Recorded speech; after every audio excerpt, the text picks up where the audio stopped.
Once upon a time, there was a man named Solomon who built a mighty temple. But before long, the people of Judah turned away from God and began to worship foreign gods and idols.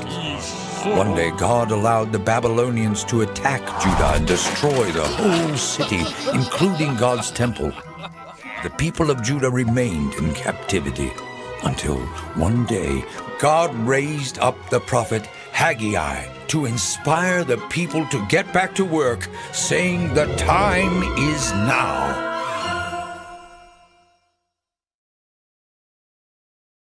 Welcome to Fur Road. Especially welcome those who are new here today. We're so glad that you joined us.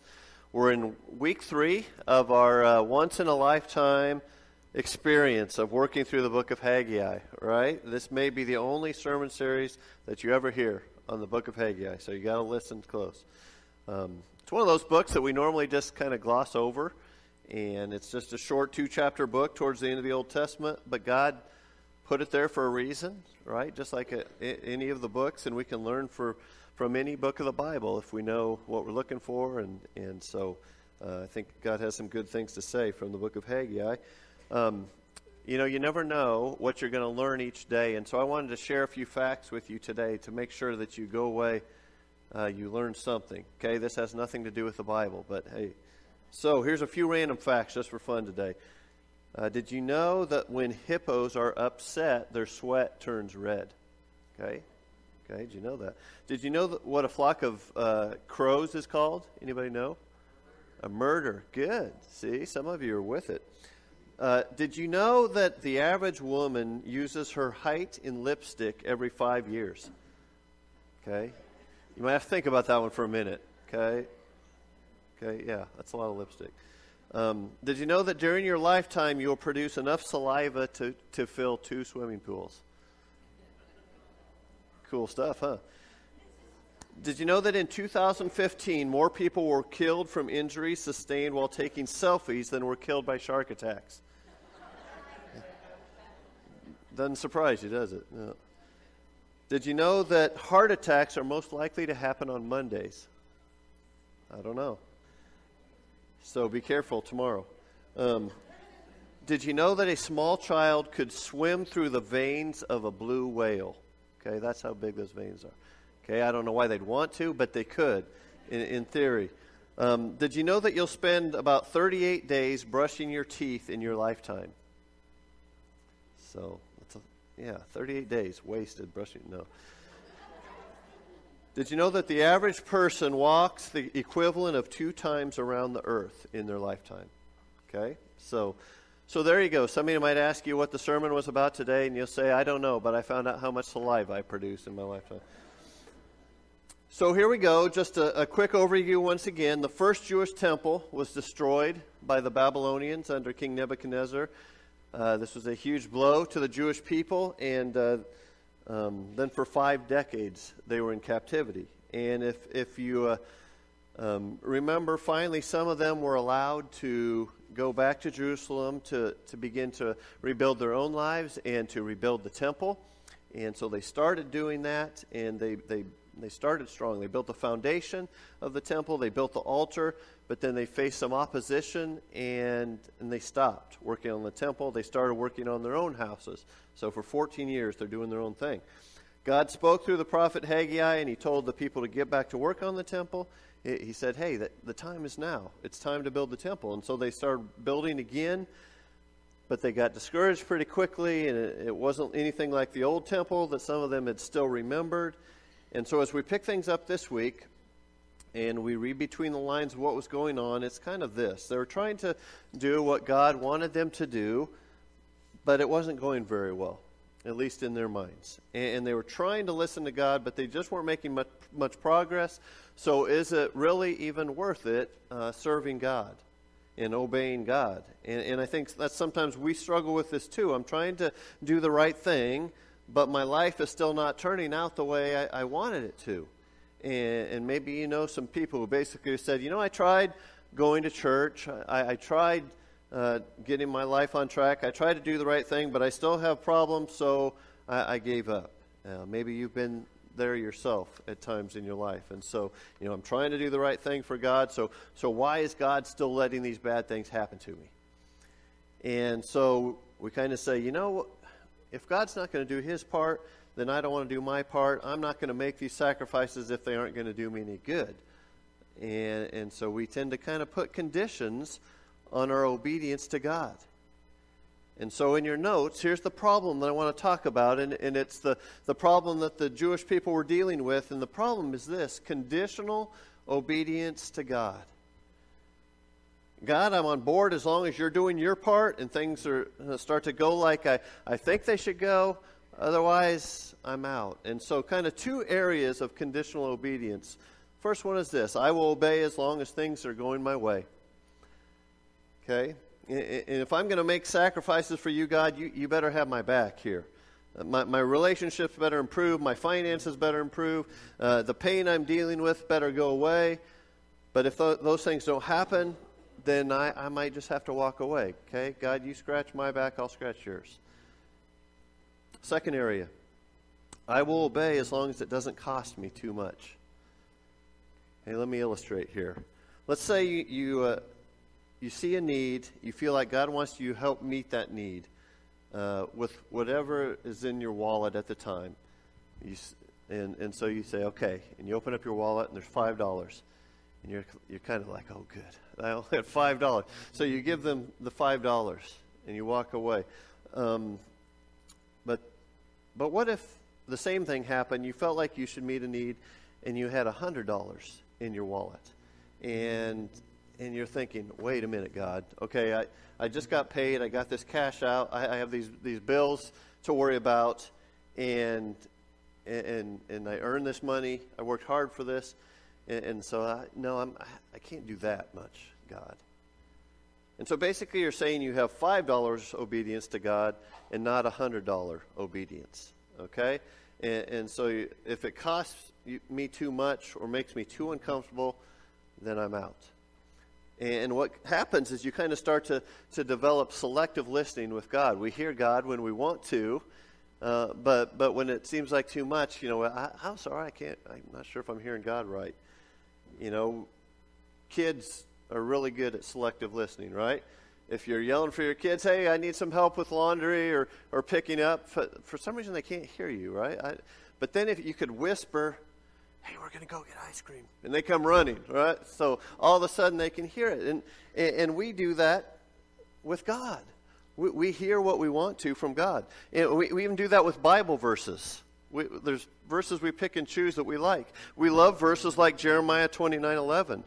For I know the plans I have for you, declares the Lord, plans to prosper you and not to harm you, plans to give you a hope and a future. And we're like, oh, yeah, I like that verse, right? Yeah, I want God to prosper me. And even though that's kind of taking this out of context for what was going on in that. But that verse about forgiving my enemies, we read that and we're like, man, God, you don't understand how bad my enemies are. They're really bad people. And so we don't like that verse. And so we kind of pick and choose. And so it's so easy to have conditional obedience.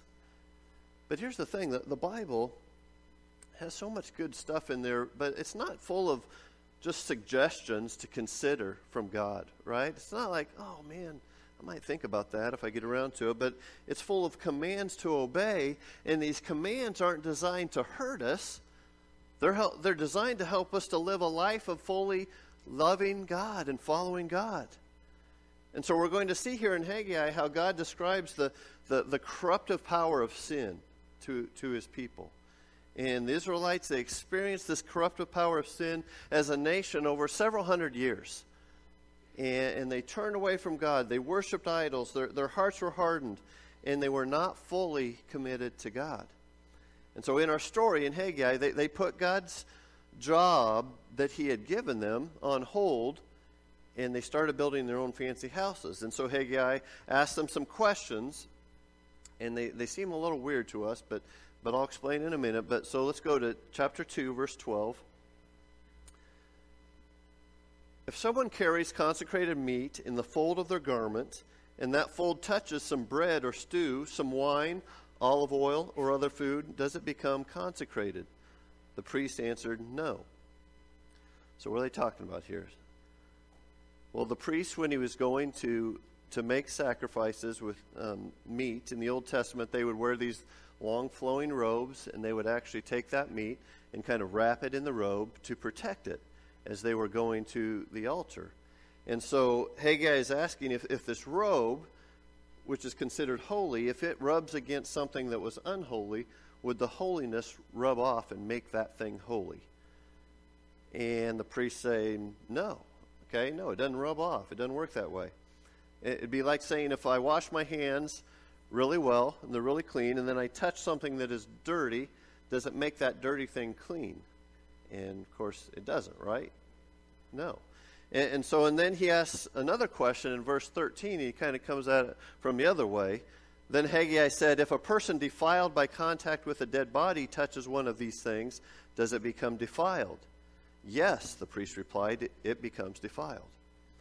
So now he goes the other way. Does a dirty thing make a clean thing dirty? And the answer is yes, of course it does. So what's he doing here? I think he's basically showing us that sin, it spreads like a disease. He's talking about the corruptive power of sin. Paul said something very similar to this in the New Testament. 1 Corinthians 15:33 says, do not be misled. Bad company corrupts good character. He didn't say good company cleanses bad character. Okay, it usually happens the other way. Bad character corrupts good character. Have you ever spilled spaghetti sauce on a white shirt? Okay, it's a mess, right? Even like just a little bit, you can be wrapping the noodles around your fork and it splatters on your shirt and it gets it all dirty. And then it's really hard to get that spaghetti sauce out. And maybe sometimes impossible to ever get it clean again.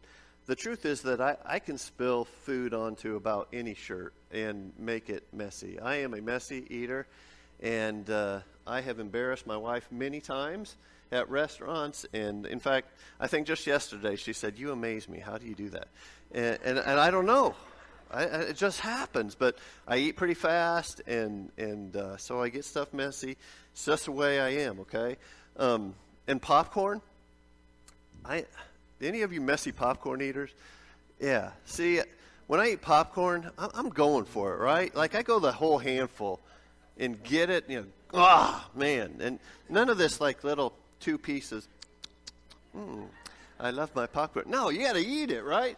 And so sometimes, when you're going for it, you spill a little bit.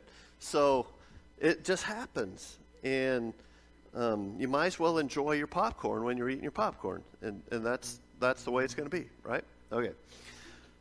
So back to sin. Sin tends to make everything messy that it comes into contact with. It stains everything it touches, and so that's what Haggai is talking about with Israel. Everything they did was defiled by sin, and it had a big impact on their nation over time. But the biggest issue was that their hearts weren't completely with God. And because of that, pretty much everything went wrong. And even when they came back to rebuild the temple, their hearts weren't completely in it yet. They weren't totally committed to it because at the first sign of trouble, remember, they're out. Okay, we're done. And so they had partial obedience, but not full obedience. They had $5 obedience, not $100 obedience. It's kind of like the story of the rich young ruler in the New Testament. You remember that? He was asking Jesus what he needed to do to inherit eternal life. And the ruler, thought he was doing pretty good because he was keeping all the basic commandments. And remember Jesus? He said, well, if you really want to follow me, you need to sell everything and give it to the poor. And he went away sad because he had great possessions.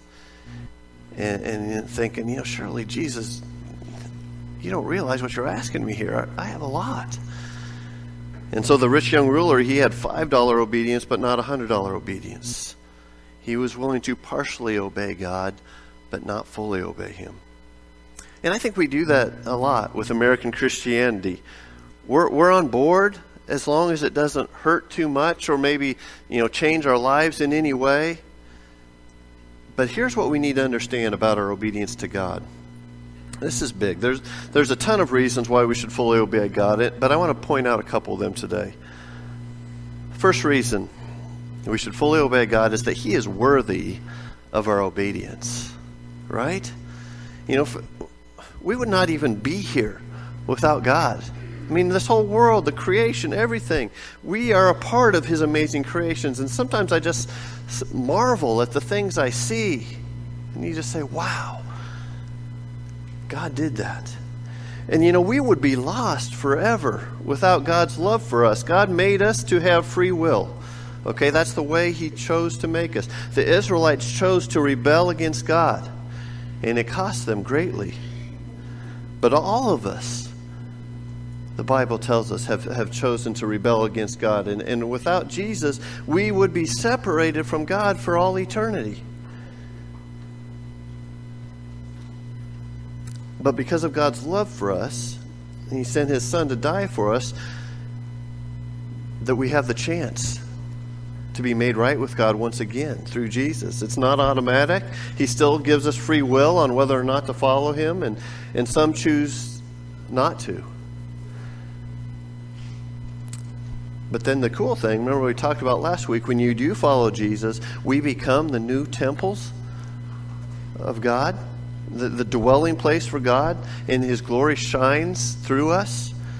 And so God is worthy of full obedience. And then we should fully obey God because we love Him. It's what you do. It's really all about the heart. Our obedience should stem out of our love for Him. But listen to this. This is important. We do not obey God for what He will do for us. Okay? We don't obey God for what He will do for us. We don't obey God because we might get something out of it. Okay? We don't obey God so that He might bless us materially somehow. We obey God because we love Him and we want to honor Him and we want to say, this is how I want to live for the God of the universe. I want to be obedient to Him. And that's why it's so important to get our hearts right with God. We obey Him because we love Him. Haggai reminds the people in verse 15 what was going on before. He says, now give careful thought to this from this day on. Consider how things were before one stone was laid on another in the Lord's temple. Okay, we hear this several times through these chapters. Consider this. I want you to think about this. And then verse 16, he says, when anyone came to a heap of 20 measures, there were only 10. When anyone came to a wine vat to draw 50 measures, there were only 20. I struck all the work of your hands with blight, mildew, and hail, yet you did not return to me, declares the Lord. So basically, they were working their tails off for themselves and not doing what God wanted them to do. And God said, it's not how this works. So God allowed some things to happen to them to try and get their attention. God was trying to restore the people fully to Him. He was basically punishing them for their lack of obedience to Him. And we really don't like this picture of God, right? We don't like that God. He's saying, I sent this blight and mildew and hail to destroy everything you worked so hard to produce. And they were working hard, but they were working for themselves. And so God sent these things to help them realize that their hearts were not in the right place. We prefer just the loving God, the God of grace and compassion. And so we tend to say things like, well, how could a good God let these things happen to me? But what I've found is that God doesn't always change your negative situation, and sometimes that is because God is trying to change your heart. Okay, and this is kind of a tricky theological territory here. We have to be a little careful. I'm not saying that everything that is bad that is going on in your life is something that, God's trying to get your attention or you deserve this. But sometimes God may allow something bad with the purpose of getting our attention and to draw our hearts back to Him. A lot of times bad things are a result of our spiritual enemy attacking and doing his thing, and that's part of living in a sinful, broken world. Sometimes bad things happen as a consequence of just doing dumb things that we do, right? Okay, we can't blame anybody else but ourselves. When I was in college one time, I was driving this little blue Subaru I had and came to a light, and I wasn't paying attention, and I went right through the red light. And this car coming the other way smacked into me. And my poor little Subaru was never the same again. But it was my fault, okay? It wasn't like I say, oh, God, why didn't you stop that car? You know, God says, why didn't you stop at the red light, Dan? Okay, so sometimes we just do dumb things. But what we're saying in this situation, though, is that the people's hearts were turned away from God, and God allowed or even caused some things with the intention of turning their hearts back to Him. After they stopped working on the temple and started worrying about themselves, God didn't really allow them to prosper. They planted their crops. They didn't go well. There was a drought, and they were trying to make money, but it was like there was holes in their pockets. And in this case, God caused or allowed these things to happen. You see, sometimes God may not change your negative situation right away because He's trying to change your heart first. We do this as parents all the time, right? If your kid makes a bad choice, you don't reward the choice, do you? Okay? If your child gets a hold of a red marker and goes to their bedroom and draws on the wall, you don't grab a green marker and say, hey, why don't you make it a little more colorful, add some, make it look like a Christmas tree. No. You take the markers away, right? And you have some kind of punishment for them. If they're making bad choices with their phone, you take their phone away. Okay? You don't say, oh, well, that's okay. You try better next time. Sometimes you have to, make things a little difficult.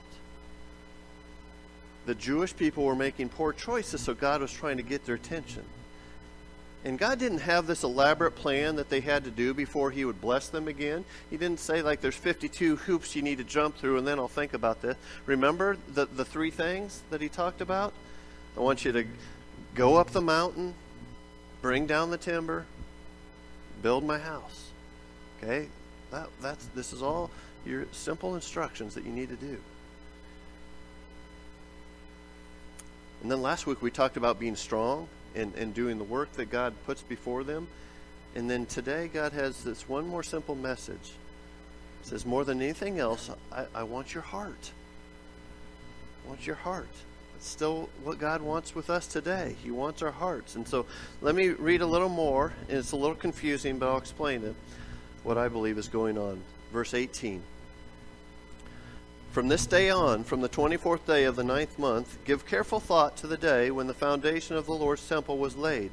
Give careful thought. Here we go. Think. He wants you to think about this. Give careful thought. Is there yet any seed left in the barn? Until now, the vine and the fig tree, the pomegranate and the olive tree have not borne fruit. From this day on, I will bless you. Here's what I think is going on here. I think as we look at this, they did listen to God. They did turn their hearts back to God at this point. And the last phrase is huge. He said, from this day on, I will bless you. He blessed them. They got their hearts right finally, and God blessed them. God's blessings are a natural outpouring of obedience. Over in the New Testament, Jesus often had issues with the Pharisees because they were all about appearances on the outside. But on the inside, they didn't really love God with all their hearts. And I think that was the core of the issue. And one time Jesus quoted from the book of Isaiah when he was talking about the Pharisees in Matthew 15:8. He says, these people honor me with their lips, but their hearts are far from me. They worship me in vain. Their teachings are merely human rules. And so they were completely missing the boat. It's not all about appearances. Appearances can be very misleading, right? Back in Haggai, God is saying this to them. Even though they hadn't finished the temple yet, even though they hadn't really done anything to deserve God's blessing yet, their hearts had changed. They hadn't harvested their grain and their grapes and their figs and pomegranates and olive trees. They hadn't even planted some of the seeds yet. But there's still a lot of work to do, just like there was a lot of work to do on the temple. But because their hearts had turned back to God, he was promising to bless them. And they would indeed go on to complete the temple that they started. So I want to ask you today, where are your hearts? My guess is that most of us here, at least, are trying to partially obey God. Okay, you're here at church this morning. You're trying to do the right thing. But if most of us were honest about it, our obedience is somewhat conditional. And so today, I want you to think about, do you need to change the word conditional to full obedience?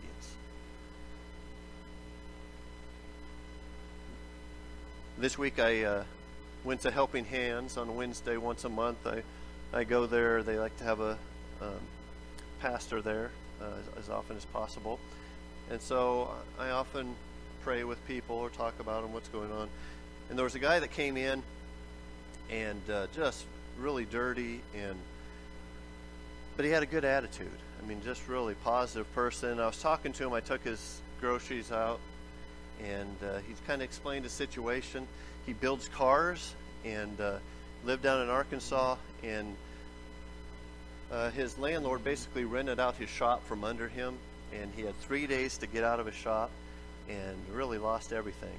And, I'm sure there's more to the story, too. But so he had a friend up here that had a shop that he said he could come and kind of start over here.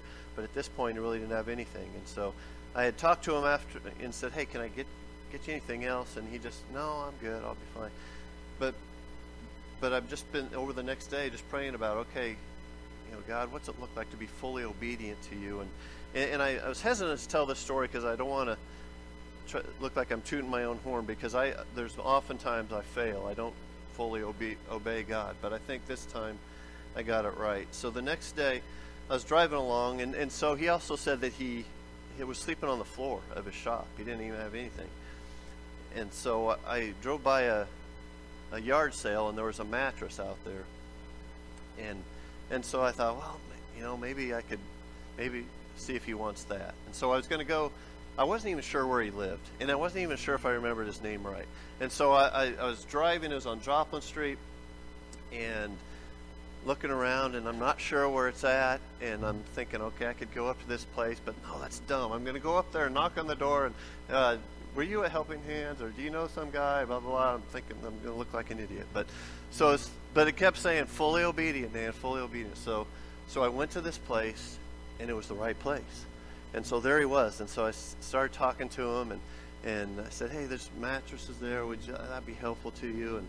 And he was still like, oh, I'll be fine. I'm like, no, would you let me help you? And so I went, and I got the mattress, but then I'm thinking, man, that's not very much, Dan. You can do more than that. So came home and got some stuff, and got some deer meat, and got an electric skillet, and rounded up a microwave and different things, and took it back to Kenton, and he was just blown away.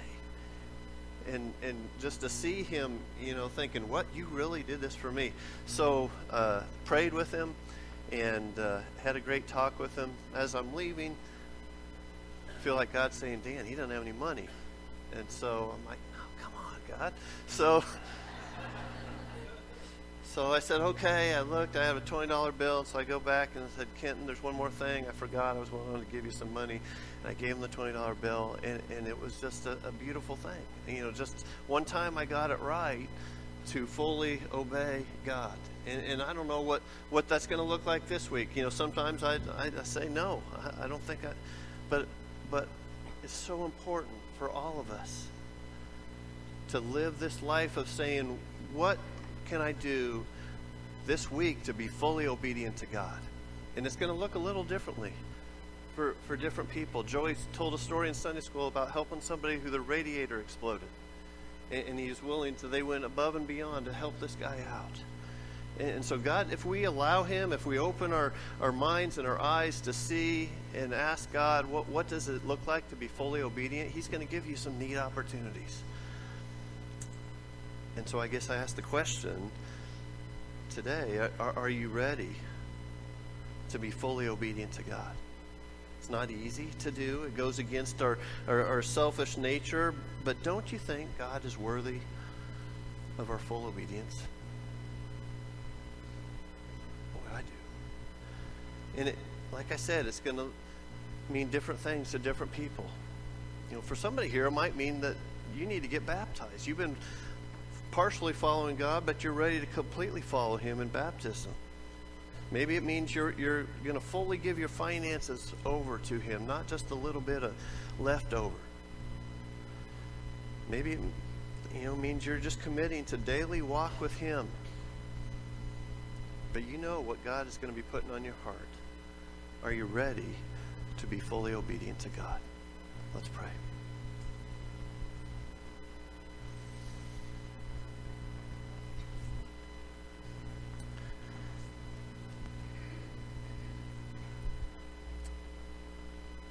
Heavenly Father, we thank you for your patience with us when sometimes we just kind of play the game of being Christians. And I'm sorry for the times when I have just kind of been partially obedient to you. Times when I've just thought, yeah, I'm willing to do a $5 thing, but not a $100 thing. And so I pray that each of us, whatever it looks like for us, that you will help us to be fully, 100% sold out for you, fully obedient.